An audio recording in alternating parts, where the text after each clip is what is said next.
7 things you may or may not have noticed in Splatoon 2. Number 1. If you bump into one of the blue squid kids, they'll actually make a jiggling sound effect. This is also relevant in certain surfaces that you walk on. For example, the tables and chairs make a certain sound effect when you walk on them. Number 2.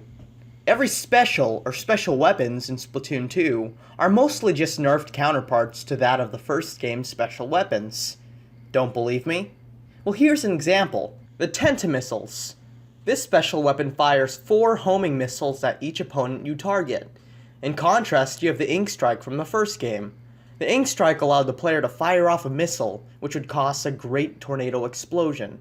For the other special weapons, I'll just briefly showcase. The Ink Armor replaces the Bubbler, the Stingray replaces the Killer Whale, the Ink Jet replaces the Ink Zuka, the Baller replaces the Kraken, the Bomb Rush hasn't changed, and for the rest of the specials such as the Splashdown, they're all new concepts. Number 3. If you take a look at the back of the Amiibo Case, you can see that it actually looks like the back of a real Splatoon 2 Amiibo Case. This is also apparent in the first game, and back then when I first discovered this, I was amazed by the detail. Number 4.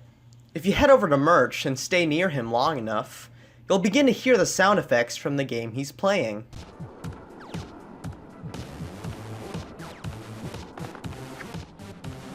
Does that sound familiar?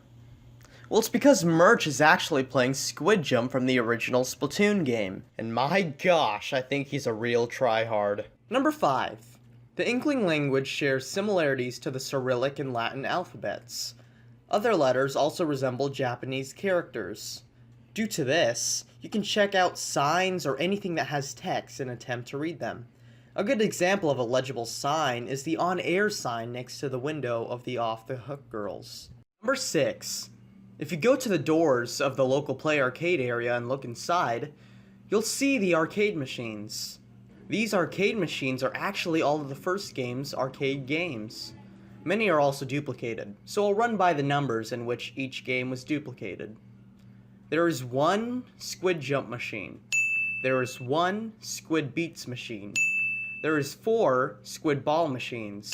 And finally, there is 5 Squid Race machines. Jeez, looks like they really love those Amiibo exclusive arcade games. And finally, number 7. Wow, wow, wow, wow. It's the stupid mailbox. I couldn't find the dang thing when I...